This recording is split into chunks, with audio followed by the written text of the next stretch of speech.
Hosts, Senators and Members of the Parliament, Excellencies, Members of Indian Diaspora and our distinguished guests. Thank you all for joining us tonight at the National Museum of Australia to celebrate the 75th anniversary of India's independence and 75 years of India-Australia diplomatic relations. Now I welcome my friend John to take forward the proceedings.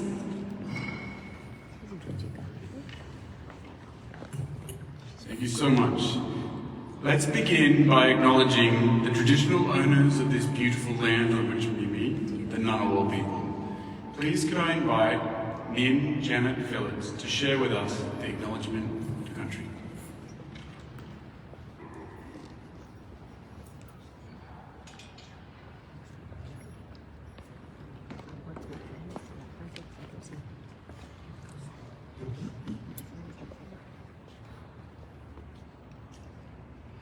Imandi Dura Nungana Dura Nungwa Dura Imalandi. Imalandi in the ancient language of both my mummy and my daddy's grandparents means welcome. Thank you for this acknowledgement. When I stand here before you, I do not stand here for myself. I'm okay. I stand here for all those that have gone before me. Both my parents, my grandmothers, my grandfathers, of a massacre, which was euphemistically called an incursion, that took place in the 1820s. I tell people about these gorgeous pink cheeks of mine, Dutch Viking on one side, Highland Catholic Scot on the other. I am so grateful for the things that I do have in my life. I'm thankful for our people. I'm thankful for those who have stood proudly. And I'm thankful for all the good people in this country that fight very hard for our people. The acknowledgement for us and for those that have gone before us is so important to us. I have several sons and one daughter. My children, I say out loud, are not breeding, so I've only got 3 grandchildren. They need to get a move on or mummy's going to be too old to pick them up. For those who are visitors to this amazing space now called Canberra, we are marvellous people. We're wonderful, we're gregarious, friendly, kind. But put us in a car and put us on the road and we lose our minds.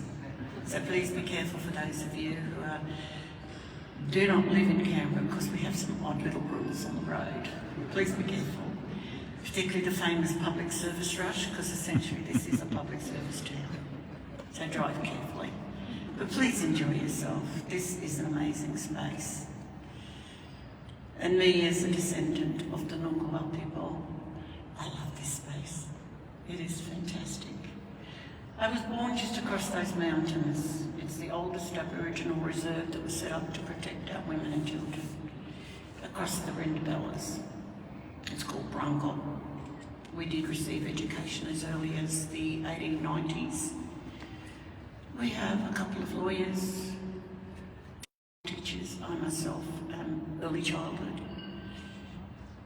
Then we have one amazing young woman who sits in the Parliament, who's now the Minister for Aboriginal Affairs. Yes, she does deserve that because she has worked so hard. First time I ever met Miss Lynn Burney was between herself, I was sitting, and Eddie Marbo, God bless his heart. Thank you for this, and thank you for this opportunity. We all go together. And may I finish this, because COVID and this terrible thing that's loose in the world at the moment. Great Spirit will never send us a mountain we can't climb. And we have climbed some tremendous mountains. For those people who are celebrating the,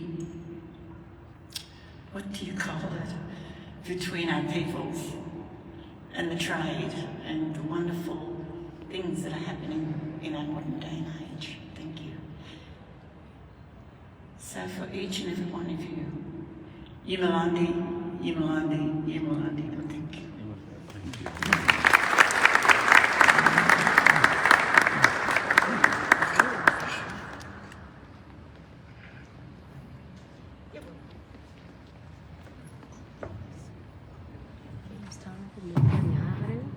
Thank you, Lynn Phillips, for your very kind acknowledgement of country.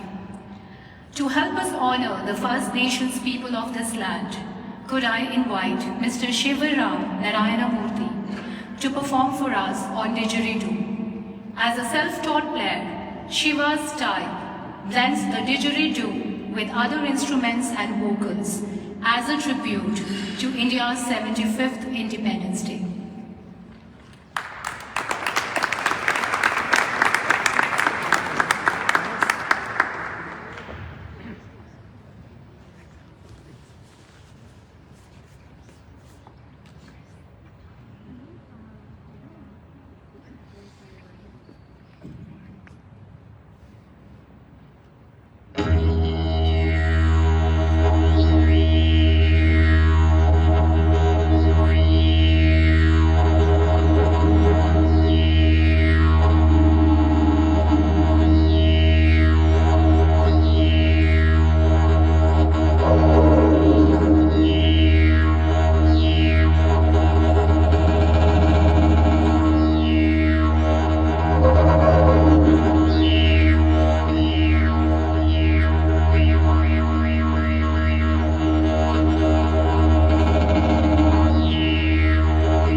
our esteemed guests, that's all of you, the band of the Royal Military College Duntroon for some performances later tonight, our wonderful performance, our hosts, the National Museum of Australia, the catering staff, the AV staff, and now, can I invite please the High Commissioner of India to Australia, His Excellency Manpreet Bora, the Chief of Protocol, Mr. Ian McConville, to the stage to propose a toast. Following the Chief's toast, the band of the Royal Military College Duntroon will play the national anthem of India, Jana Gana Mana. This will be followed by the High Commissioner's toast and the national anthem of Australia, Advance Australia Fair.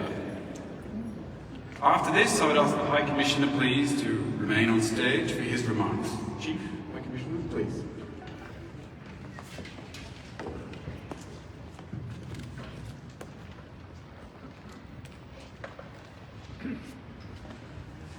May I propose a toast to the President of the Republic of India.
Your Excellencies, ladies and gentlemen, may I propose a toast to the Queen and the people of Australia.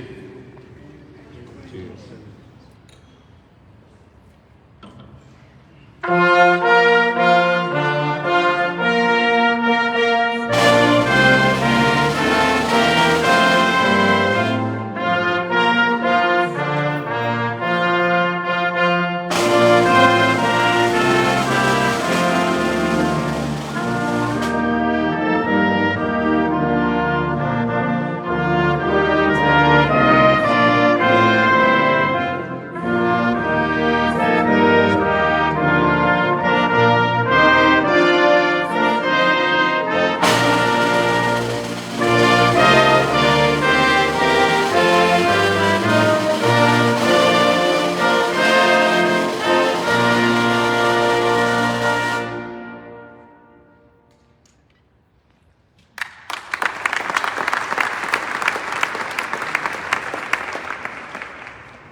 Noonawal Elder Neil Phillips, Speaker of the House of Representatives, the Honourable Milton Dick, Your Excellencies, Treasurer, the Honourable Jim Chalmers, Minister for Communications, the Honourable Michelle Brolland, Minister for NDIS and Government Service, the Honourable Bill Shorten, Minister for Immigration, Citizenship and Multicultural Affairs, the Honourable Andrew Giles, Assistant Minister for Foreign Affairs, the Honourable Tim Watts, Chief of the Defence Force, General Angus Campbell, Honourable Members of Parliament, Honourable Senators, Your Excellencies, Ministers and Representatives of the ACT Government, Your Excellencies, High Commissioners, Ambassadors, representatives of international organizations and the Diplomatic Corps, distinguished guests, compatriots,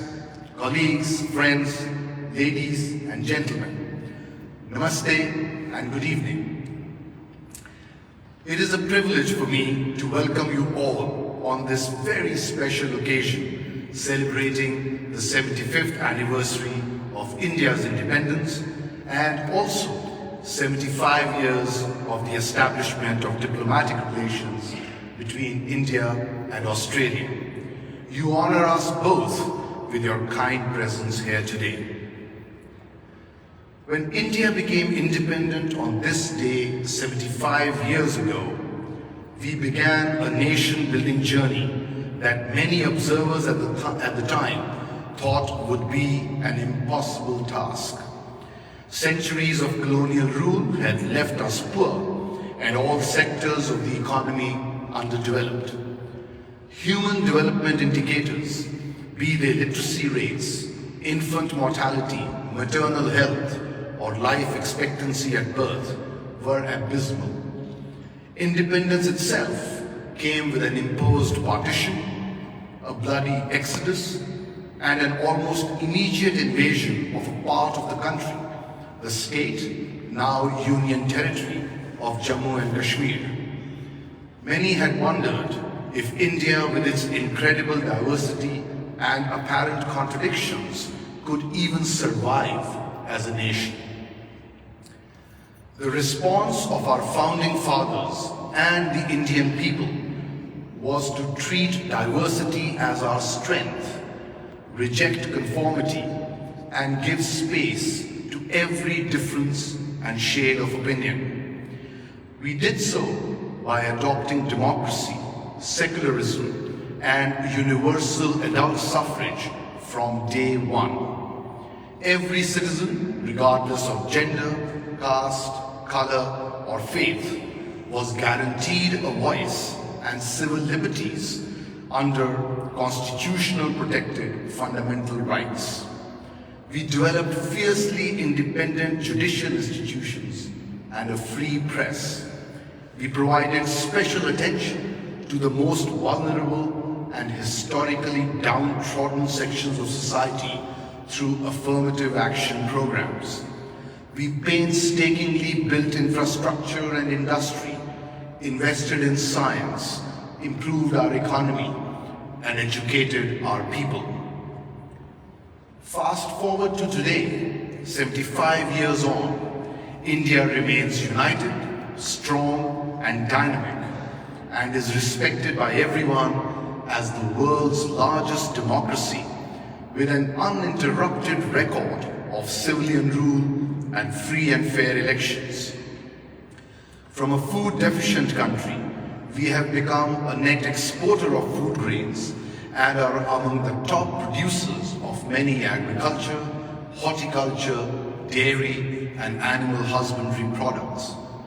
We have industrialized, we have modernized, we have demonstrated that third world countries do not have to choose between democracy and development, and that, correctly harnessed, a large population can also be a demographic dividend. In recent decades, we have upped our game, embraced globalization, liberalized our economy, and unleashed the spirit of innovation and entrepreneurship. We now have the 5th largest GDP in the world, 3rd largest in terms of purchasing power parity.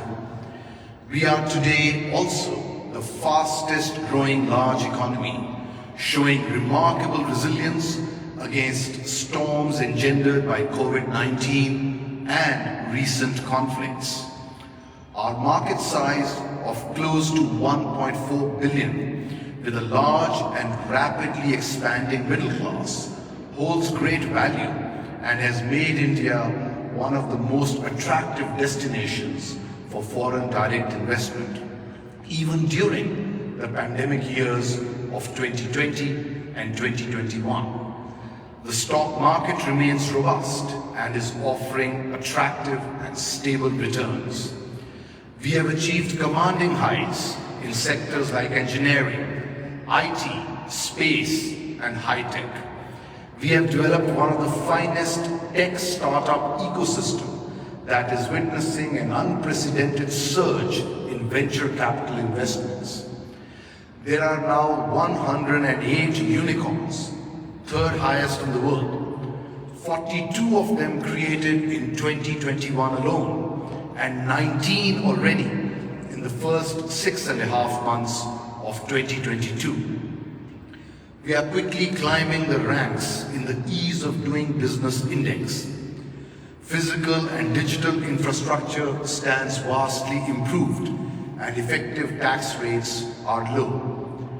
Make in India policies and attractive new production-linked incentive schemes are rapidly turning India into a manufacturing powerhouse as well. Exports are booming. Our foreign policy, based on principles of peaceful coexistence, non-aggression, and respect for sovereignty and territorial integrity, has stood the test of time. Since we are situated in a tough neighborhood where others do not necessarily subscribe to the same principles, we have bolstered our defensive capacities while retaining our strategic autonomy. We continue to support multilateralism and the need for reform of international organizations to reflect 21st century realities. We are ahead of the curve on climate action and Paris commitments. We are relentlessly adding vast renewable energy capacities, particularly solar and wind. We are unwavering in our fight against terrorism, especially state-sponsored terrorism. We continue to be a champion and a voice for fellow developing countries. We readily share our resources, technology, and expertise. As the world's biggest producer of vaccines, we have supplied over 242 million doses of COVID-19 vaccines to 101 countries in every corner of the globe. With our belief in the ancient Indian concept of Vasudhaiva Kutumbakam, which means the world is one family, we seek peace and prosperity, not just for ourselves, but for the world. Your Excellencies, ladies and gentlemen, in recent years, India and Australia have forged a strong, comprehensive strategic partnership that enjoys stout bipartisan support in each country. This is founded on basic values that our vibrant and multicultural democracies share, our expanding people-to-people links, and our economic complementarities that saw the negotiation and signing in record time of a very substantial economic cooperation and trade agreement between us in April this year. Our partnership is also a reflection of our growing convergence of views on geostrategic and geo-economic issues, and an acknowledgement of our shared challenges, objectives, and opportunities in our common Indo-Pacific region. With a growing array of new institutionalized cooperation mechanisms, such as the 2+2 ministerial dialogue, which India thus far only had with the USA and Japan, and an agreement for annual summit meetings between the Prime Ministers, again a mechanism which India has only with a few select countries. India and Australia are certainly at the forefront of each other's external engagements. At a time of uncertainty and upheaval, we are also working closely with other like-minded partners for a free, open, secure, prosperous, and rules-based international order in the Indo-Pacific. The Quad, with India and Australia, along with Japan and the United States, is a factor for stability in the region and a force for good. Your Excellencies, ladies and gentlemen, I'm deeply grateful to Prime Minister Albanese, who has kindly recorded a video message for us tonight which we shall play shortly. Prime Minister Albanese had a very warm and productive meeting with Prime Minister Modi in Tokyo in May. Following this, he captured the state of our partnership very succinctly when he said, and I quote, "Australia-India ties have never been closer," unquote. I'm also grateful that the Australian federal government, state and territory governments, city mayors and local councils are all marking India's 75th anniversary by illuminating many dozens of iconic buildings and monuments across the length and breadth of Australia in the colours of the Indian flag. This is a matter of immense joy, not just for Indian citizens, but also for the wonderful Indian-Australian community that so genuinely takes pride in both identities, that so effortlessly straddles both cultures, and that so effectively serves as a living bridge between India and Australia. My special thanks, of course, to friends and colleagues at DFAT who have always made so much, and especially tonight, possible. Thank you all once again for your kind presence. Let us celebrate together and enjoy the evening. Namaste. Jai Hind.